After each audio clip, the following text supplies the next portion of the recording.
যদি আপনার বয়স 18 থেকে 35 বছরের মধ্যে হয় এবং তুমি যদি মুসলিম হও, তবে দেরি হওয়ার আগেই তোমার এই 15টি বিষয় জানা উচিত। 1. সময় মতো নামাজ পড়ো। এটা তোমার দিনের কেন্দ্রবিন্দু এবং বরকতের চাবিকাঠি।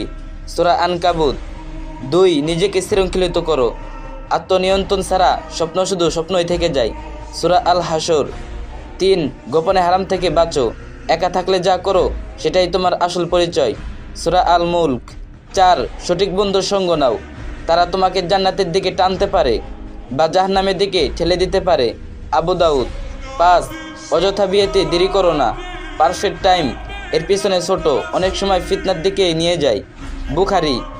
6. বেসিক ফিকহ ও আকীদা শিখো। জ্ঞান ছাড়া আল্লাহর ইবাদত সঠিকভাবে করা যায় না। জ্ঞান ঈমান বাড়ায়। সুনান ইবনে মাজাহ। 7. জবান নিয়ন্ত্রণ করো। জিহ্বা এমন ক্ষত করে যা হাতের আঘাতের থেকেও দ্রুত ধ্বংস করে। তিরমিজি। 8. দৃষ্টি হেফাজত করো। এটা তোমার হৃদয়কে অযাচিত বাসনা ও আফসোস থেকে রক্ষা করে। সূরা আন-নূর। 9. নিয়মিত দান করো। দান কখনো সম্পদ কমায় না, বরং বাড়ায়। মুসলিম। 10. ঋণ থেকে দূরে থাকো। এটা স্বাধীনতা ও বরকত কেড়ে নেয়। বুখারী। 11. শরীরকে শক্ত রাখো। স্বাস্থ্য একটি আমানত, শক্তি ইবাদত ও কাজে সহায়তা করে। বুখারী।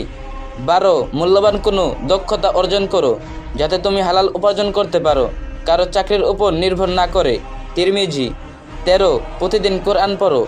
এক পৃষ্ঠা হলেও আল্লাহর সাথে সংযোগ তৈরি হয়। সূরা ফাতির। 14. সফর করো। আল্লাহর দৃষ্টি দেখো, জ্ঞান অর্জন করো আর স্বাচ্ছন্দ্যের গণ্ডি ভাঙ্গো। সূরা আল আনকাবুত। 15.